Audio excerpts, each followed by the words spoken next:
Hello everyone. Today we talk about how to fix the app of Applock Pro. Here we go to settings, then we click on apps. After that we search the app Applock Pro and we click.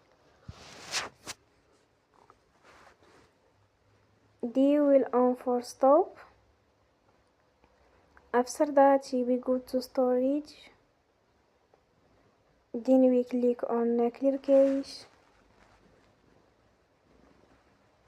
In the end, you will turn your Wi-Fi and you will turn again. Don't forget to support us by like and subscribe. See you next time and thank you for watching.